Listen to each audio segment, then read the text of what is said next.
Before we begin, I do want to let everyone know that this event is being recorded, and this event is designed to give students the opportunity to explore different career options and gain some industry insights from our amazing panelists. We do want this panel to be as interactive as possible, so we will open up the panel for audience questions later on. When we do, please indicate that you have a question by using the raise hand function and turning on your camera if you can. If you do have a question, be prepared to unmute your microphone when prompted. You could also put some in the chat. With that being said, I would now like to open up for our panelists to introduce themselves. Catherine, if you could start us off, can you briefly share your name, pronouns, company, if any, and your current role? Hi, my name is Catherine Poppin. I'm in the class of 2008. My pronouns are she, her, and I work at USC Kauffman as the costume supervisor. That's great. Thank you. Joshua, if you'd like to go next. Great. Thank you, Amy. My name is Joshua Ramirez, USC Roski class of 2015. My pronouns are he, him. My current role, I work at the Getty Center in Youth Programs and Education. I also started and run my own nonprofit called St. Remy Arts and Culture, which provides free art classes to individuals with mental illness, PTSD, and suicidal thoughts. Thank you. Thank you for that. Larry, if you don't mind sharing. Okay, I'm Larry Johnson. I am a Roski alum for a class of 2016.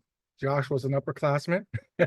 And I'm a business-to-business sales manager for a technology company based electric car EV manufacturer, OEM.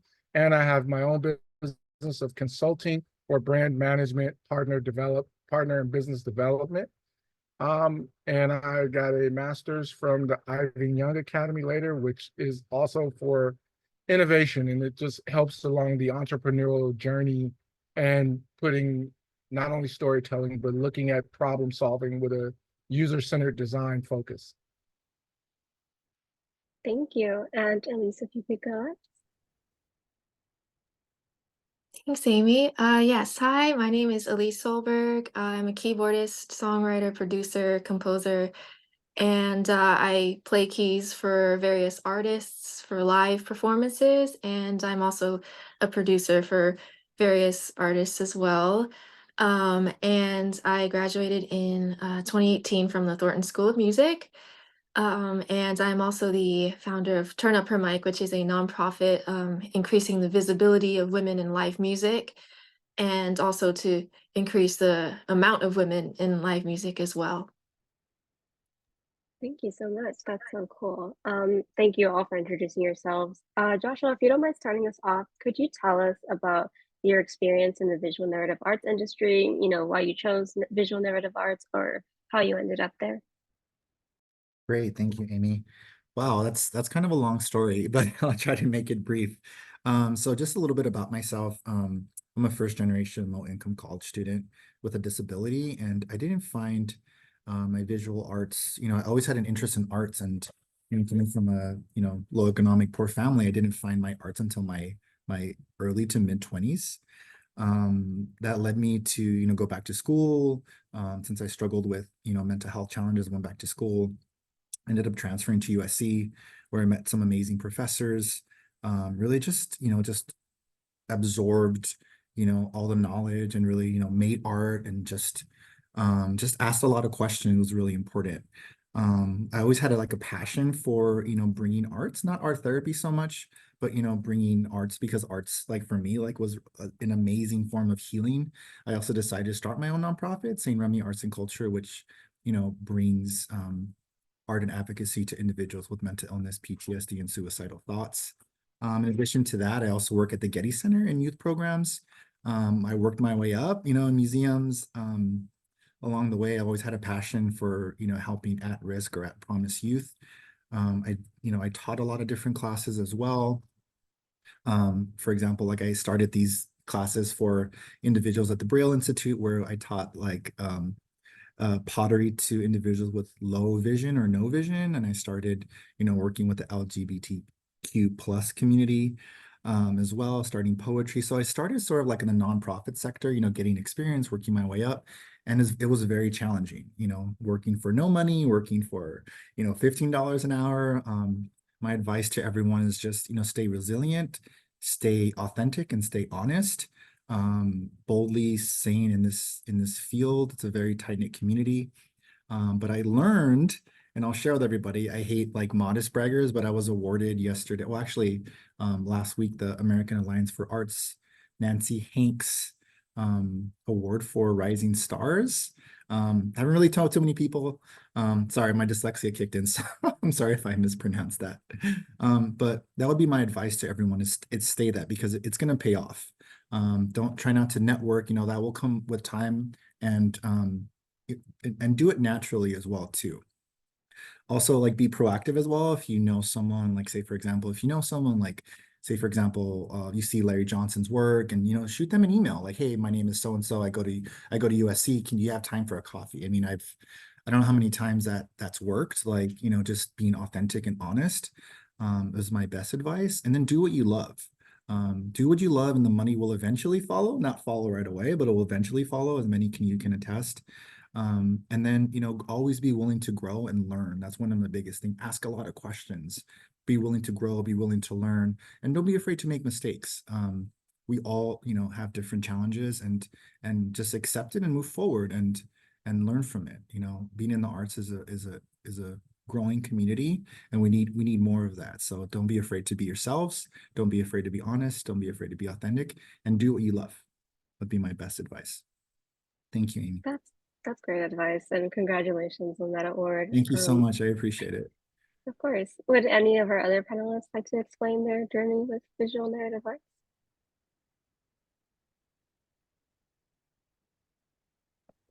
Yeah, I will go. So I'm a costume designer, and so I started in college, actually. I had always loved the performing arts, and I learned very quickly I was not meant to be on stage. And the best thing for me about costume design, I got to incorporate all the aspects of school that I loved. It's history, it's fashion, it's art, and it's also psychology. So kind of, and then at the end, you're using all those tools to tell a story. So I do theater, costume design, and I also at Kaufman I do dance. So which are two very different kind of ways of doing storytelling. So I love using color and fabrics and silhouette to tell who, like for theater, who this character is on stage, who they think they are, how others see them. You got to manipulate a little bit with that storytelling. There's also some psychology involved in working with actors and dancers, but it's kind of combining all those things. So I went to USC. I was a graduate of School of Dramatic Arts back when it was School of Theater. And then I've worked in theater throughout Los Angeles and Orange County, and worked in New York, and then kind of got into the dance world. So that's my kind of journey. And still the best thing about, you know, working with the performing arts is that you're still learning. There's always something new, a new story to tell. You get to meet different people, and I get to help facilitate them telling their story. So it's just constantly learning from others. And for me, it's about collaboration. It's getting to work with people and like finding ways of communicating and help support others' visions, and while still injecting with that sense of you. That's a little bit about what I do.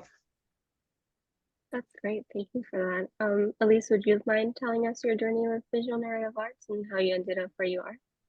Sure, yeah. So I actually started in Thornton. I was a classical major. I'd only played classical music on piano for a very long time. And then I got to USC and I realized that there were so many more avenues than just being a concert pianist, which is really great and exciting because there's pop and there's jazz and so many different genres and facets of the music industry that you could explore. And that really opened up a new world for me. And so my final year there, I took a pop class. I think it was a junior pop class, and I got to delve into production and performance and writing. And that was kind of my first foray into that world. And similar to Catherine, it was a really great way for me to collaborate with people because I had only envisioned myself as a solo pianist, but to be able to collaborate with everyone was really exciting for me. So that's when I decided I wanted to be more on the contemporary music side of the industry. And right after I graduated, I was, well, to backtrack, actually, I was still a senior at USC and I was auditioning for several different opportunities to play with artists. And I sent some videos out and I got an email back from a music director. I didn't know who it was at the time because I was just so green. And he was looking for a band for this artist that he was music directing. And I didn't know the artist at the time either. I think they were trying to keep it as secret as possible. I don't think they put the actual dates in the request for the band members. So it just said March. So I was like, oh, I mean, I have some things in March, but maybe it won't coincide with what I'm already doing. And so I heard back and they wanted to use me for upcoming performances, but the dates actually did coincide with what I had already. But after that, I reached back out, I think, so that was like March of 2018. And then in June of 2018, the music director reached back out to me and said, hey, would you be available for upcoming performances with this vocal duo named Chloe and Halle? And I said, oh, sure. And it just kind of snowballed from there because they had a lot of upcoming performances. And it was really a great way to start in the music industry was through the live music because I don't want to say it's insulated, but it's its own ecosystem aside from the production and songwriting world. And that group of people, I learned a lot from just by watching. And eventually I got to, well, they're signed to Beyonce, so I got to play with her as well a few years later. And all because they have the same music director, Derek Dixie, who's amazing. And it kind of all just coagulated from there. Got to play with Doechii, Ellie Goulding.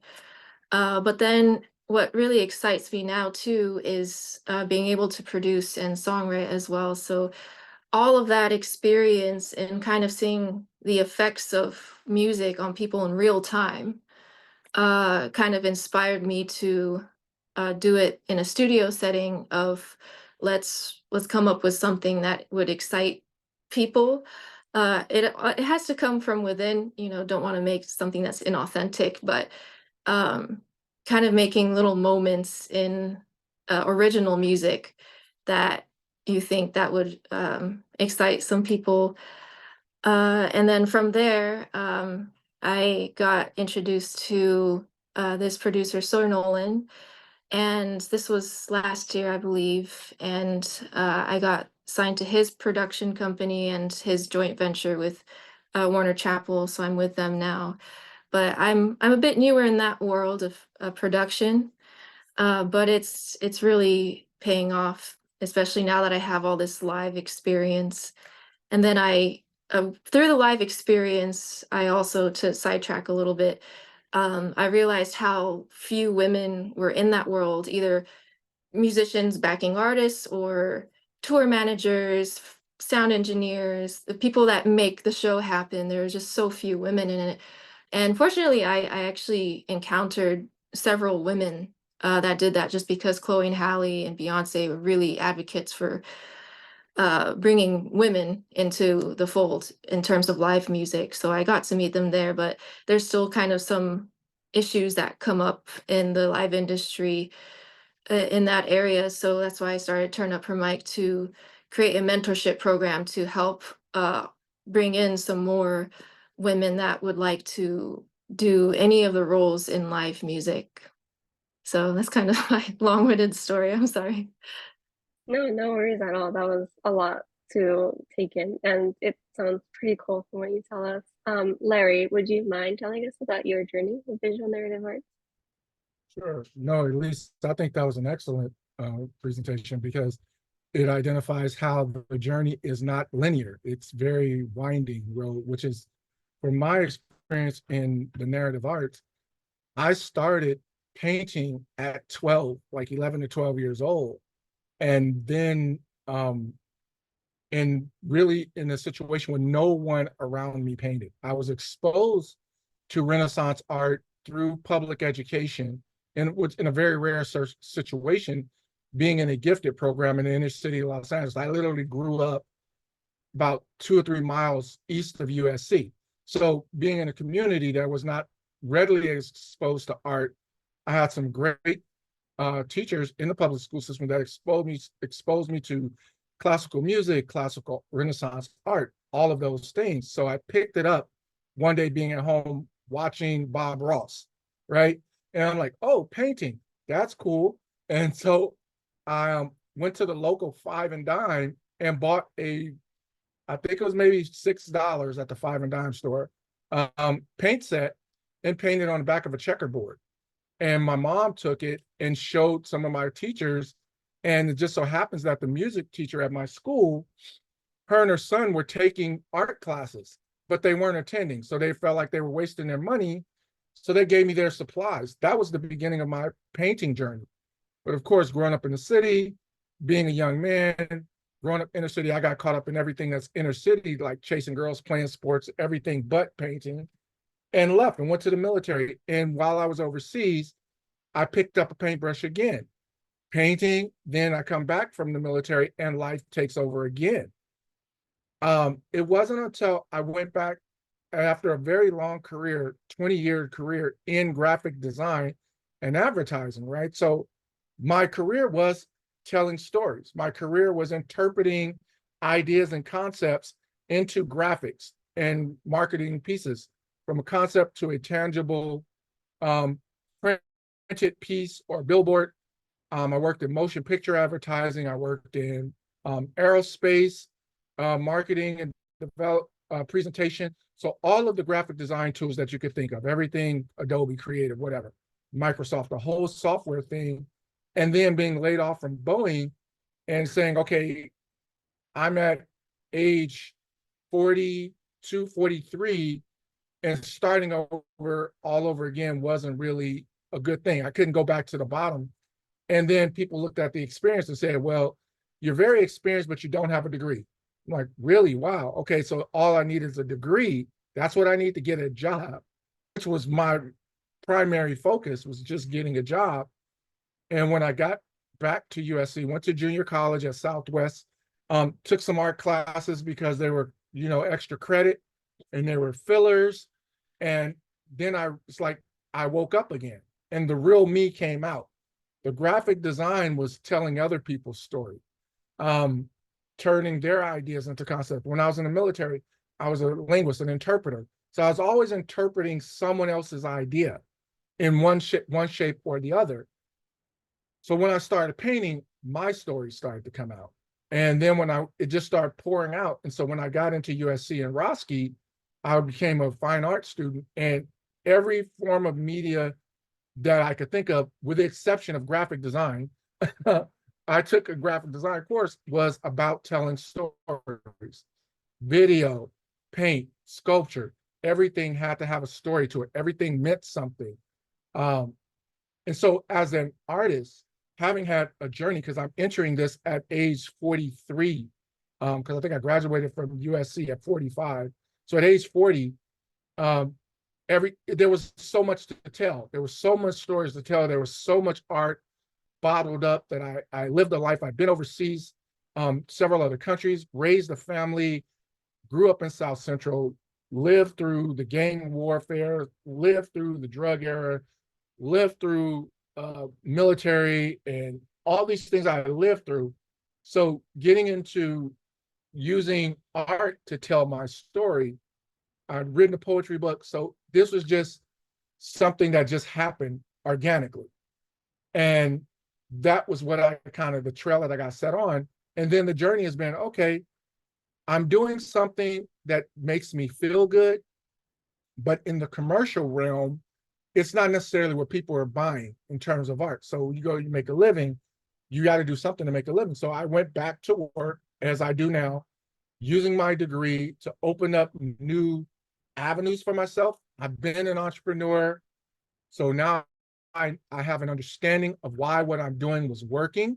I have an understanding of the psychology because I took a minor in entrepreneurship at Marshall. Now I know the logic behind the business decisions, things I was doing organically and instinctively. Now I have intentionality placed behind them. So I'm able to do my art to fulfill me, but maintain a livelihood.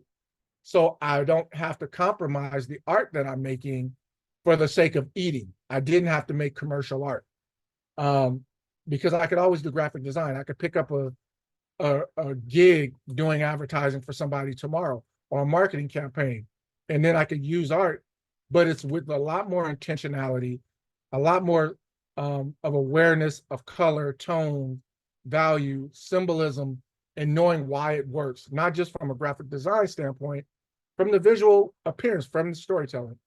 So now I paint, and I've been in a few exhibitions, group shows. I've done a solo show. I went back to Southwest and did a solo exhibition for about a month, a few years back, pre-COVID. And since COVID, I was just in the house painting and prepared to launch a live exhibition of work that I had created from 2015 to, well, post-graduation work to current, and it did not manifest.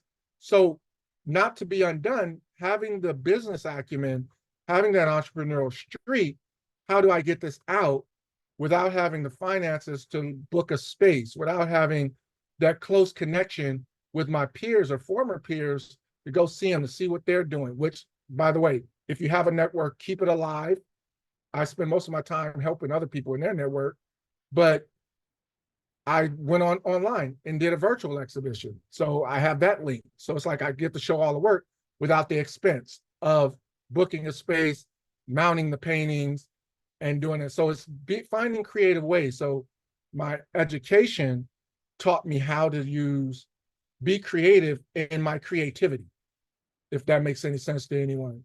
Because you got to get it out there, because narrative arts are not necessarily popular. Modern art is popular, abstract is popular, explorations in medium or process is popular, but telling stories using the figure or running a through line through a series of work may not necessarily be the most popular thing, but it is very necessary, and that is the craft that it is. And it takes some living to get there, but I believe everybody has a story that wants to get out.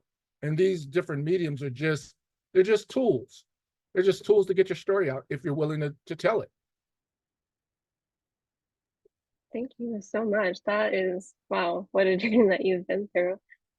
Before we open it up for like questions for students, just wanted to ask before review, what advice would you give to students that are interested in, your industry or your field of work? I know that is like a loaded question, so feel free to think about it. But if any of you would like to jump in, that would be very appreciated. I'll jump in. So my industry is my industry is industry agnostic, is what I was telling my wife today, because what I do is building businesses from ideas to completion. And so I work for a EV manufacturer right now, but I also have a client who's a luxury ground transportation company, but I also will represent someone who has a tequila company. It's telling their story and putting them into position. That's the entrepreneurial side of what I do, and the brand management and the business strategy side, because it's the same thing as telling a story. There's a beginning, product, concept. There's a middle, position, location, growing the brand awareness, increasing brand awareness, and then there's an end, converting into customers. It's still storytelling. But that, for someone interested in doing what I do, it's keep your eyes open. Josh said it when he was speaking about your network, being friendly, being organic, letting things happen naturally. For me, it's everybody you meet, and I mean everyone you meet, there's value in knowing that person.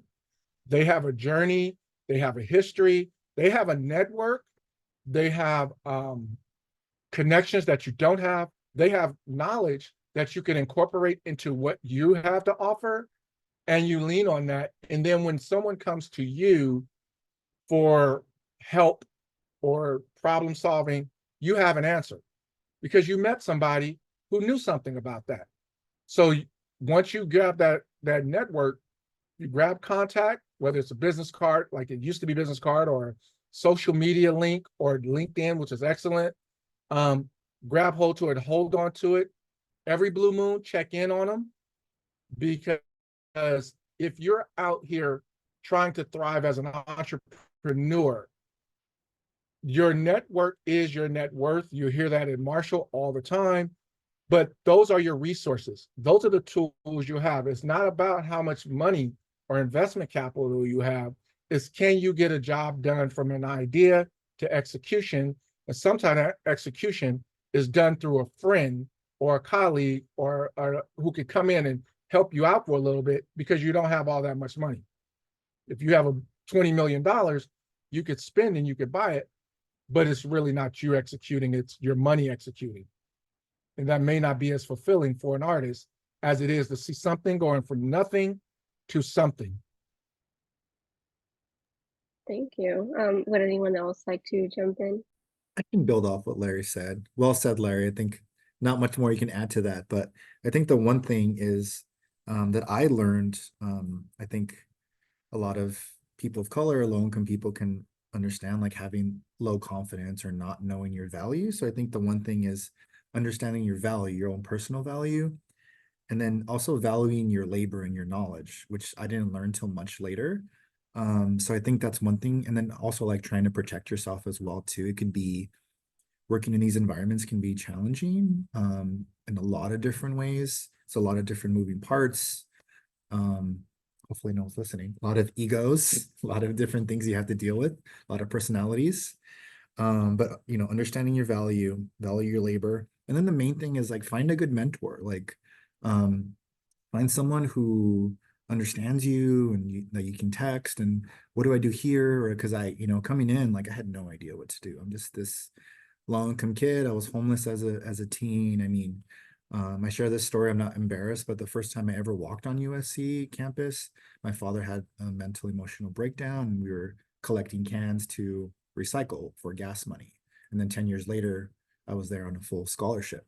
So you just never know those little moments, you know, that can lead you. So find a good mentor, understanding your value, and just like being kind to yourself as well too. Like learn and grow from these mistakes. I've made so many mistakes. Probably made one today. I don't even remember. You know, something small. But I mean, like being kind to yourself as well too, because it's a long journey. It's a long process, and you meet a lot of great people and a lot of not so great people. But understanding that, you know, even those bad moments have value as well too. Like understanding what to do and what not to do.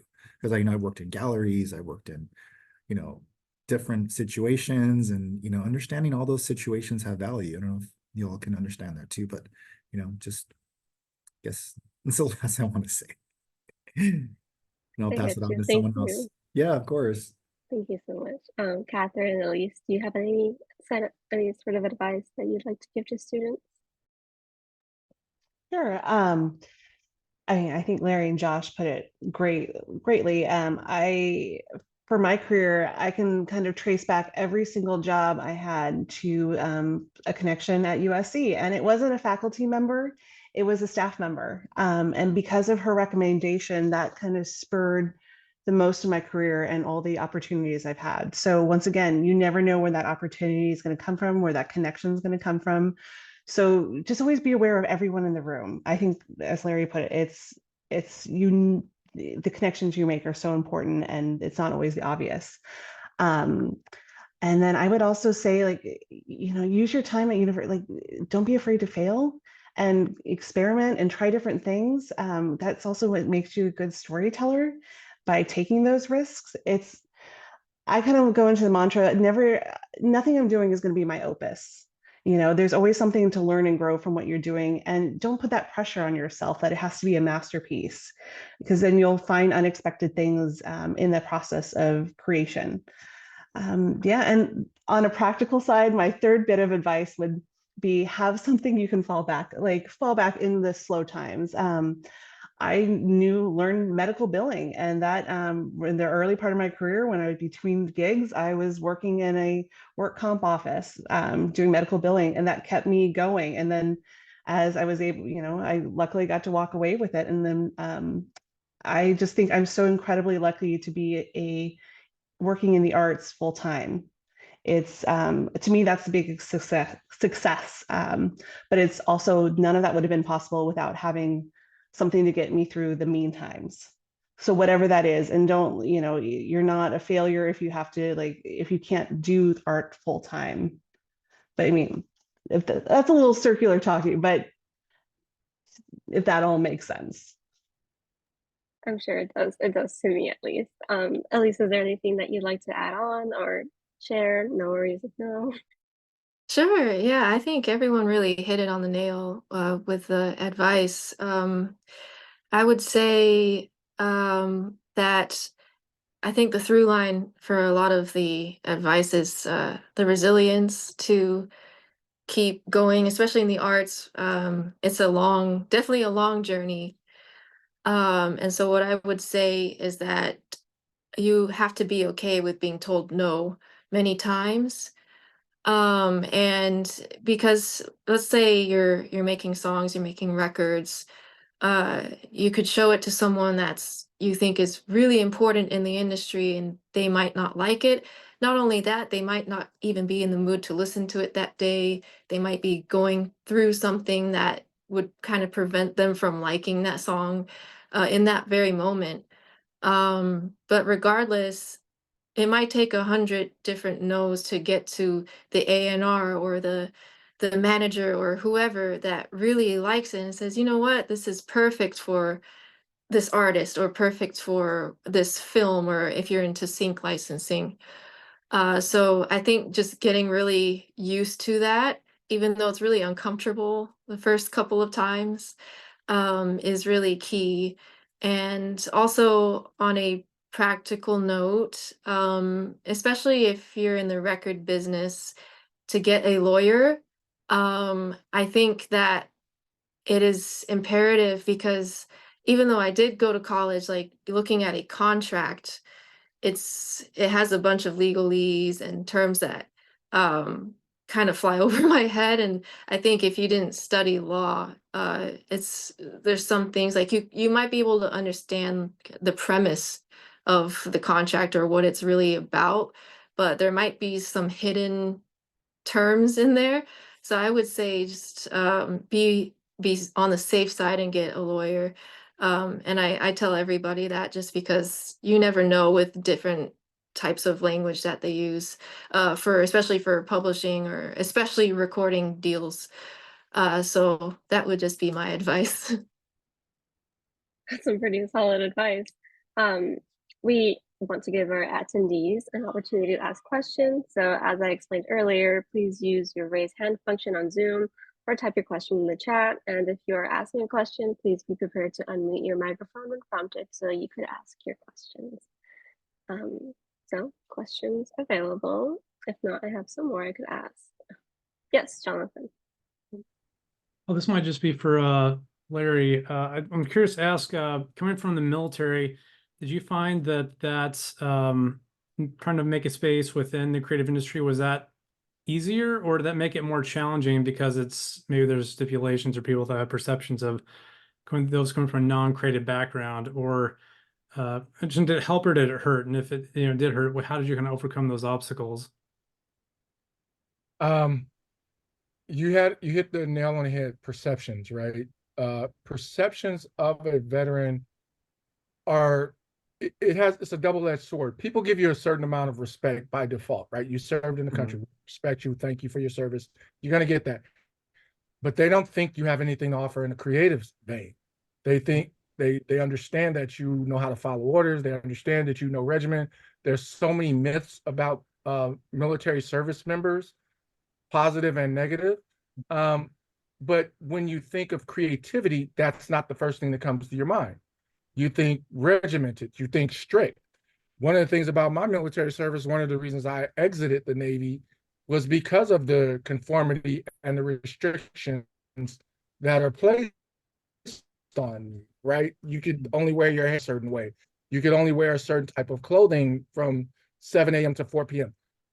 But you're a creative person inside of a uniform. So when you come out, it doesn't benefit you to have been in the military, but you could use it as a opening, an icebreaker.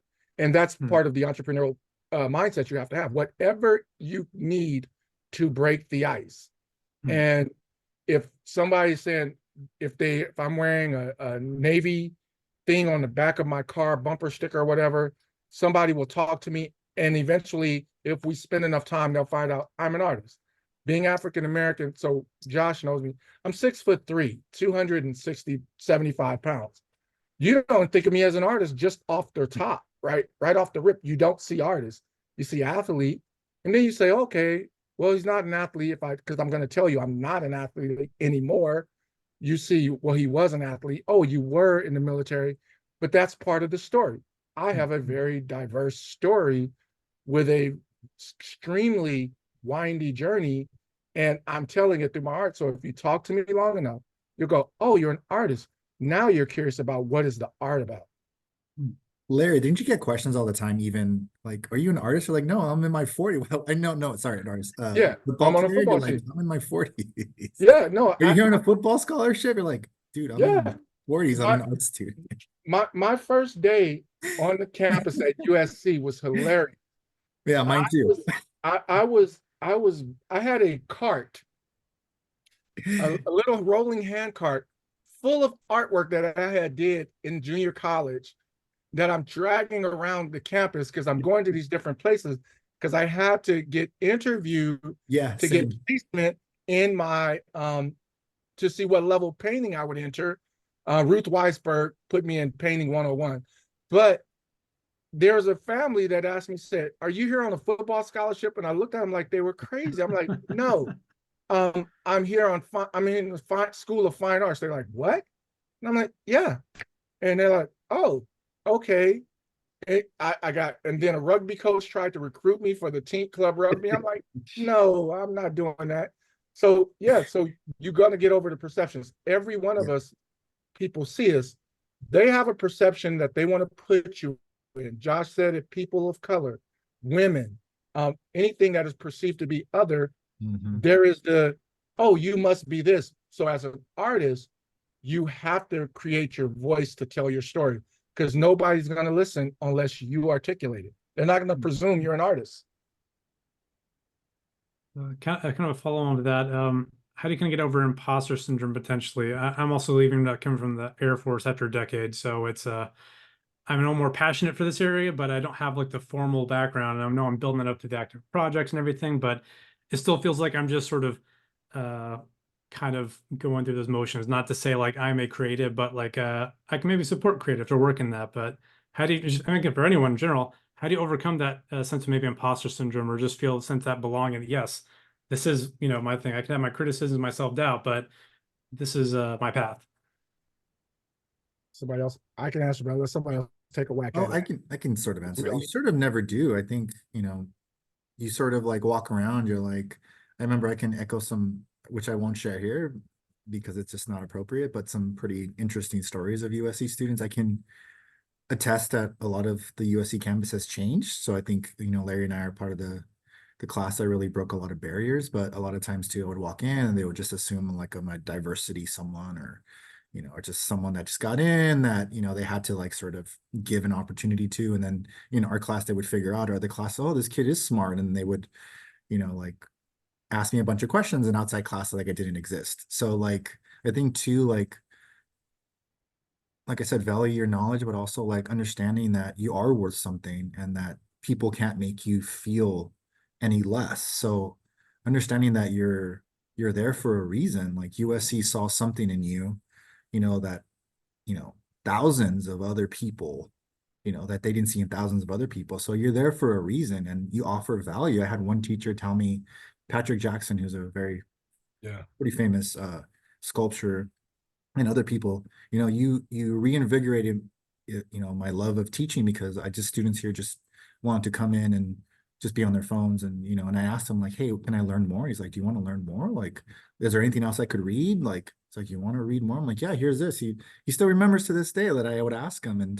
And, you know, and so just those little things, like those little, you know, people valuing you and those little moments, not so much the words, but just like the subtle smile. And you can do that to other people as well here. Like here, like I talk to everyone, I treat everyone equally, talk to everyone. So those little things make a huge difference, but not letting anyone steal your value as well too, which is difficult, you know, for women, for people of color, for a lot, like Larry said, a lot of different individuals. But I mean, the world is like that. So you just have to go through it and understand that it's challenging, but you're there for a reason. Understand that. And you're not an imposter. You're not an imposter, yeah.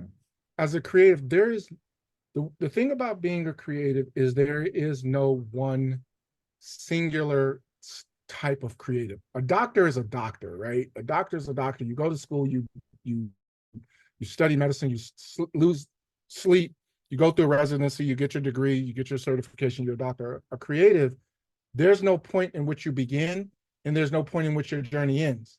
So you're never all the way there, but you begin before you even got started. Does that confuse you?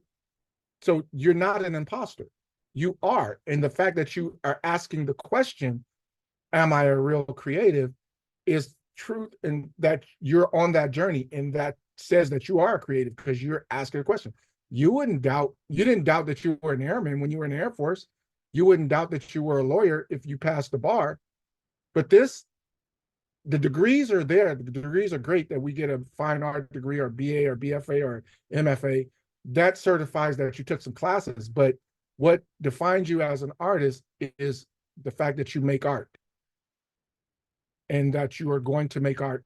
And if you're not making art, you're not comfortable, which is why, even though my art isn't commercially popular, I still do it, because if I'm not doing it, I'm unsettled.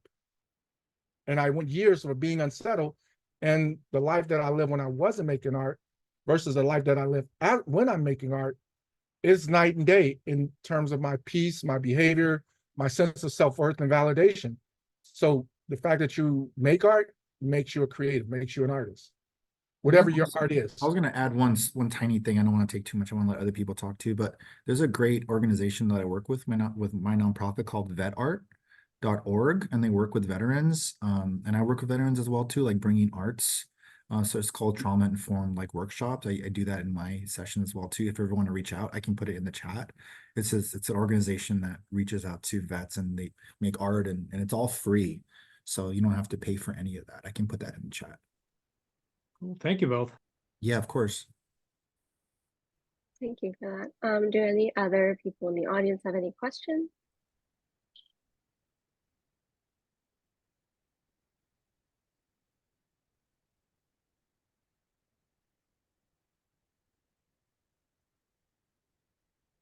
That's fair.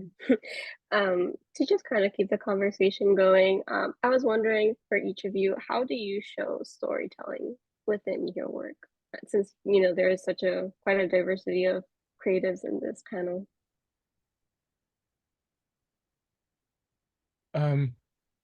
My work, I work with the human figure.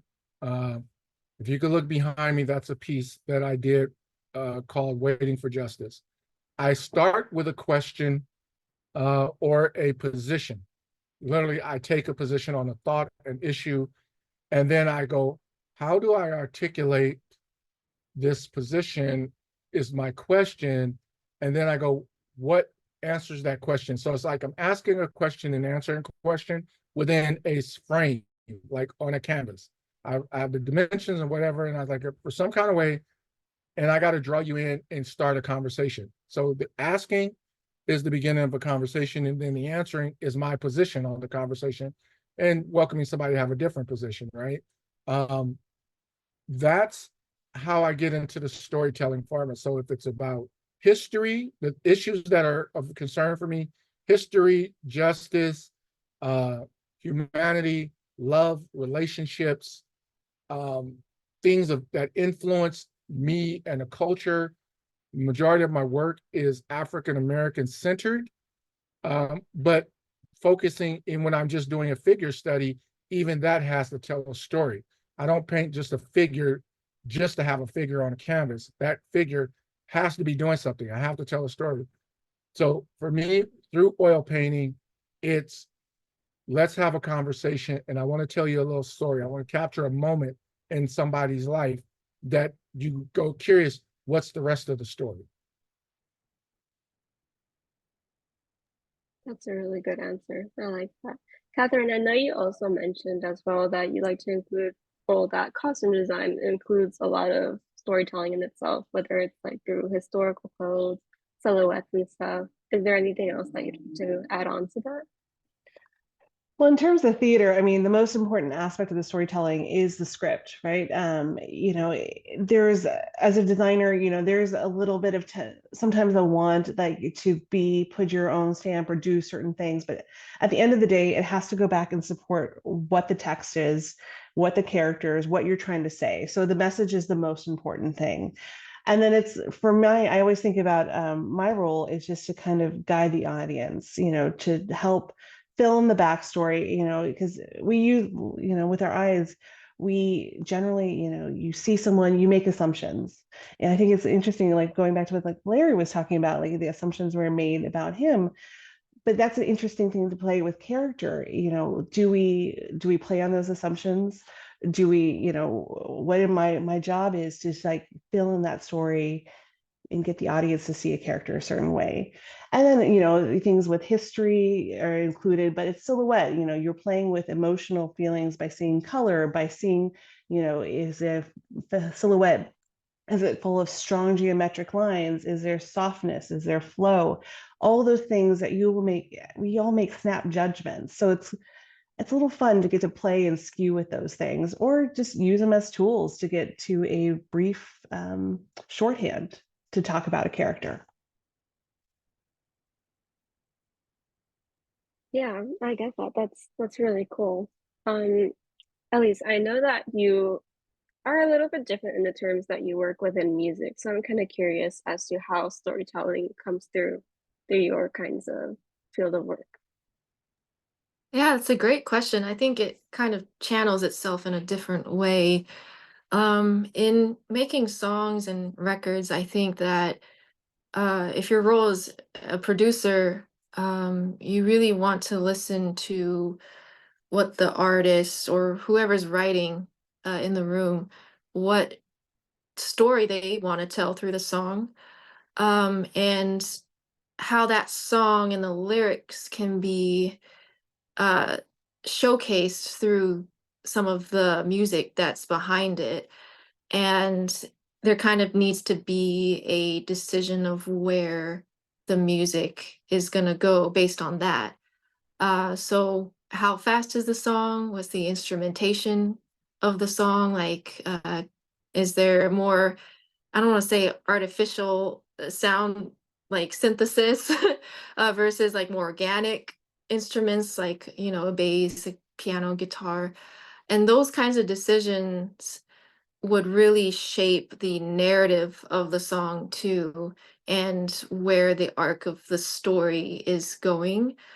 A song about heartbreak, I think it can be captured in so many ways.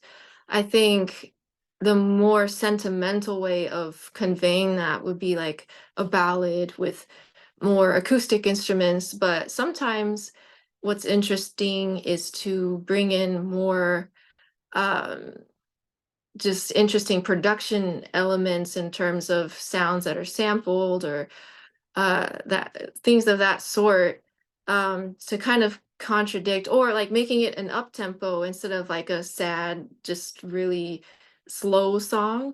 I think there's been a few times where that has happened, and it kind of makes your brain do certain things and like just go a certain way just because it's like, wait a minute, they're talking about this heartbreak, but why is this song so upbeat?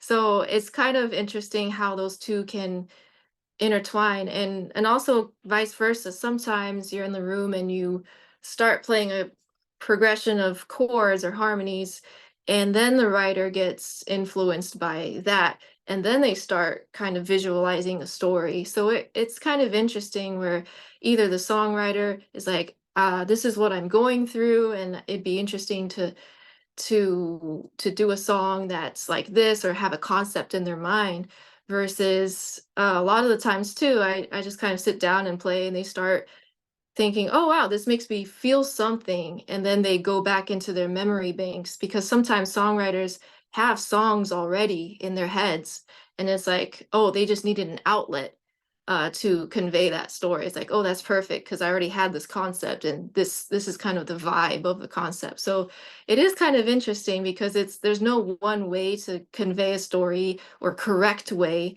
which I think is the most exciting thing about art, is because you could be contradictory to the story, sort of, in terms of like, it's a sad song, but it's more up tempo feeling, just to prove a point about something. So it's definitely interesting to create that narrative just through sound and supporting whatever the lyrics are. Thank you. It's really interesting to hear, how people interpret certain things. I think it is time for closing. I do want to thank our amazing panelists for sharing their industry insights with us, and I want to thank the students for attending. From the panelists, like, just thank you so much. I personally learned a lot, and I hope that our students did as well. I hope that this gave a better understanding of the visual narrative arts industry. You can find more details about our other panels and other Career Center events on ConnectSC or at careers.usc.edu. Thank you all for joining us, and I hope that you have a wonderful rest of your evening. Bye, everybody. Thank you. Thank you. Bye, everyone. Have a great night. Thank you.